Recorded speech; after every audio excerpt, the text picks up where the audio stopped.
دیکھو بار بار میں ایک بات دہراتا ہوں, بعض لوگ میری بات میں ریپیٹ کرتا ہوں بور ہو جاتے ہیں, لیکن وہ ریپیٹ کرنا لوگوں کا ذہن بنانے کے لیے ضروری ہے کہ جو جس کی فیلڈ ہے نا اس میں کبھی بھی ٹانگ نہ اڑاؤ. میں نے تجربوں سے یہ بات حاصل کی ہے, سمجھ رہے ہو.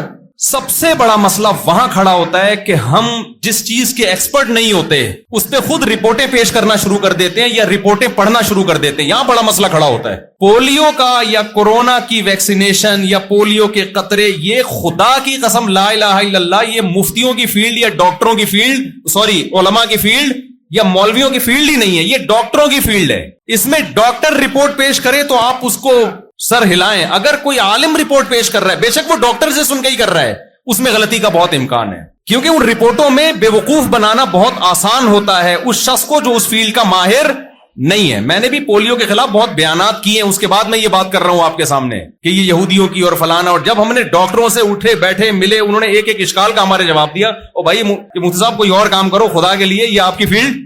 ہمیں پتا چلا ہم نے بہت بڑی مسٹیک کی ہے اس میں. کورونا میں بھی آپ دیکھ لو نا کتنا علماء کے فتوے, بعض علماء کے فتوے آ رہے ہیں یہ ہے سازش ہے. بھائی یہ ڈاکٹروں سے پوچھو یار, یہ علماء کی فیلڈ تھوڑی ہے. جب بعض علماء کہتے ہیں ہم نے ڈاکٹروں سے ہی پوچھ کے بتایا ہے. بھائی آپ نے اگر ڈاکٹروں سے کوئی رپورٹ لی ہے نا تو وہ ڈاکٹروں ہی کے سامنے پیش کرو, وہ بتائیں گے یہ رپورٹ ٹھیک ہے کہ غلط ہے. ڈاکٹر کی بات کو سمجھ سکتا ہے, عالم ڈاکٹر کی بات کو نہیں سمجھ سکتا, اس کی فیلڈ نہیں ہے. اور یہی کام علم دین کے ساتھ بھی ہو رہا ہے. فتویٰ انجینئر اور ڈاکٹر دے رہے ہیں بیٹھ کے, پروفیسر لوگ دے رہے ہیں. دینی تحقیقی مقالے کون پیش کر رہا ہے؟ وہ آپ ڈاکٹروں سے, انجینئروں سے, پروفیسروں سے. لوگ کہتے ہیں نہیں جی بڑی زبردست ریسرچ ہے. اس ریسرچ کو سمجھنا کہ یہ صحیح بھی ہے کہ غلط ہے, یہ عام آدمی کا کام نہیں ہے. یہ اس فیلڈ کے ماہرین سمجھیں گے کہ یہ ریسرچ کے نام پہ منجن بیچا جا رہا ہے, یہ حقیقت میں یہ ریسرچ بھی ہے. تو میرے بھائی اللہ نے ہر چیز کے ماہرین کو پیدا کیا ہے, یہ قرآن کا حکم ہے. یا ایھا الذین آمنوا اطیعوا اللہ واطیعوا الرسول واولی الامر منکم. اولو الامر کا مطلب کیا ہے؟ جو بھی جس معاملے کے ایکسپرٹ ہیں ان سے اس معاملے میں رہنمائی لو. مجھ سے لوگ آ کے پوچھ رہے ہوتے ہیں میں کاروبار کرنا چاہتا ہوں, مشورہ دیں. میں کہتا ہوں میرے بھائی میں کاروبار میں یہ بتا سکتا ہوں کہ یہ جائز ہے یا ناجائز, یہ کاروبار کرنے کا ہے یا نہیں کرنے کا, یہ میرا ٹاپک اور میری فیلڈ نہیں ہے. اس میں مشورہ دوں گا, مروا دوں گا آپ کو میں. اگر میں اس میں ایکسپرٹ ہوتا تو میں اپنے پیسے تھوڑی تباہ کر کے بیٹھا ہوا ہوتا.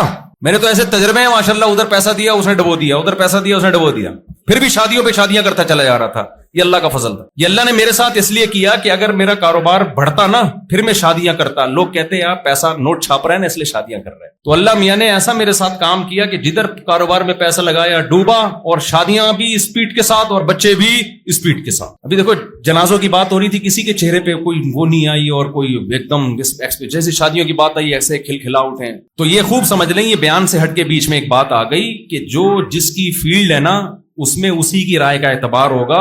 اس میں بڑے مسائل کھڑے ہوتے ہیں. ہم نے دیکھا ہے علماء بیچارے نیک ہوتے ہیں, مخلص ہوتے ہیں, لیکن وہ غلط فہمیوں کا شکار ہو جاتے ہیں کیونکہ وہ نیٹ سے سرچ کر رہے ہوتے ہیں, گوگل سے سرچ کر رہے ہوتے ہیں, ادھر سے لے رہے ہوتے ہیں, اور وہ ڈاکٹر ہی کچھ 2 نمبر قسم کے الو بنا رہے ہوتے ہیں بیٹھ کے. ہر فیلڈ میں 1 نمبر لوگ بھی ہوتے ہیں اور 2 نمبر بھی. جیسے مولویوں میں 1 نمبر بھی 2 نمبر بھی, سائنسدانوں میں 1 نمبر بھی 2 نمبر بھی, ڈاکٹروں میں بھی 1 نمبر بھی 2 نمبر بھی. تو جب بھی یاد رکھو جب آپ پوری قوم کے خلاف کوئی بات کرتے ہیں نا تو منجن اسی وقت بکتا ہے آپ کا. جس آدمی کو جس ڈاکٹر کو مشہور ہونا ہے نا, وہ اگر وہی باتیں کرنا شروع کر دے جو سب ڈاکٹر کرتے ہیں, کیا مشہور ہو جائے گا وہ؟ بول لو کیا گورنمنٹ نے پابندی لگائی ہے؟ مجھے بتاؤ ایک ڈاکٹر وہی باتیں کرے جو سب کرتے ہیں تو مشہور ہو جائے گا؟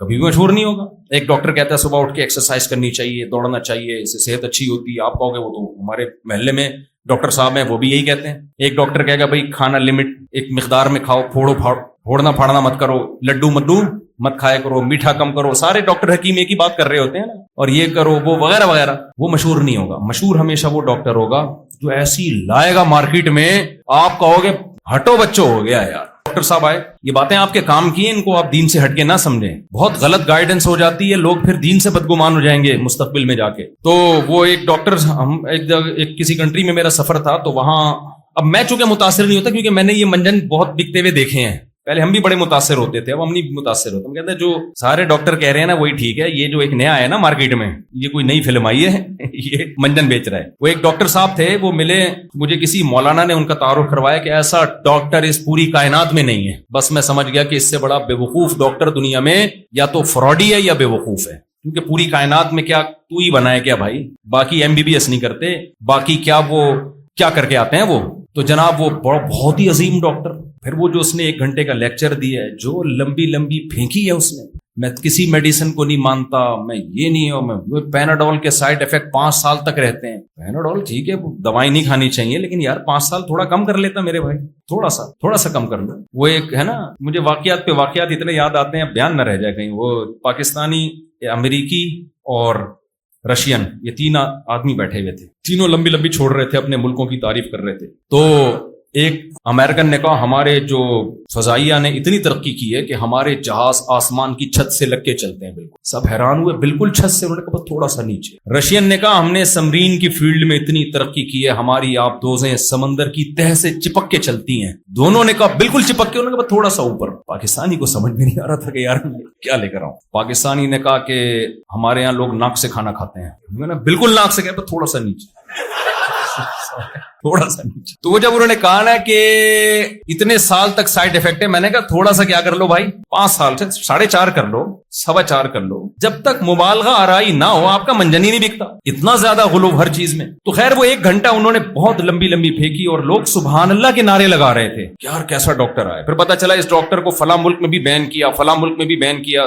تو وہ اس کو بھی تعریف میں کہہ رہے تھے کہ چونکہ میری وجہ سے سارے ڈاکٹروں کی دکانیں بند ہو رہی تھی، لہذا مجھے ملکوں نے بین کر دیا۔ ابے تجھے ملکوں نے بین کر دیا، یہ تیری خوبی نہیں ہے، یہ تیری برائی ہے۔ لیکن ہماری قوم کی کھوپڑی دیکھو یار، جس پہ پابندیاں لگ رہی ہیں اس پابندی کو کمال سمجھ رہے ہیں کہ چونکہ اس کی وجہ سے سارے ڈاکٹروں کی کلینک بند ہو رہی تھی تو اس لیے اس کو بین کر دیا، اور کیونکہ ڈاکٹروں کا منجن بکنا بند ہو رہا تھا۔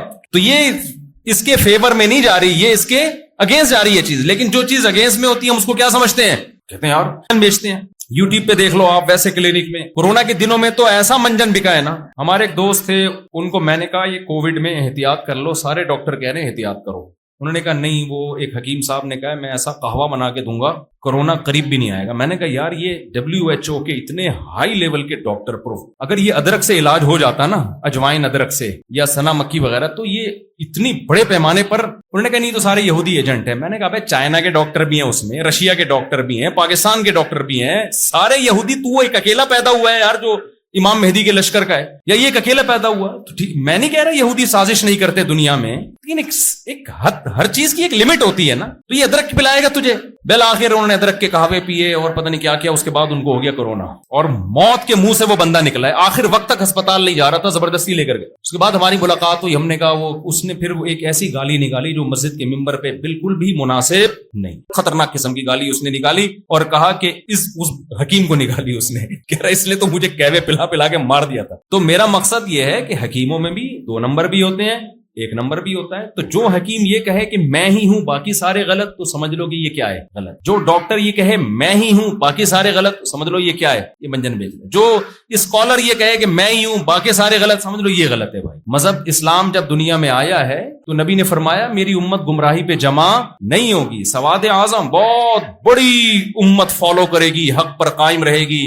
لا يزال طائفة من امتی، لا تزال طائفة من امتی ظاہرین علی الحق۔ نبی صلی اللہ علیہ وسلم نے فرمایا میری امت کی ایک بہت بڑی جماعت ہے جو حق پر غالب رہے گی، ہمیشہ حق کو فالو کرتی رہے گی، کیونکہ نبی آخری نبی ہیں، تو یہ امت بھی کیا ہے، آخری امت ہے۔ اب ایسے نہیں ہو سکتی کہ ساری خراب ہو جائیں اس امت میں، بہت بڑی امت حق پر قائم رہے گی، جیسے کہ اب بھی ہے الحمدللہ۔ اسلام زندہ ہے، زندہ رہے گا۔ ہاں جب اسلام ختم ہوگا تو اللہ اس کائنات ہی کو ختم کر دیں گے، قیامت آ جائے گی پھر۔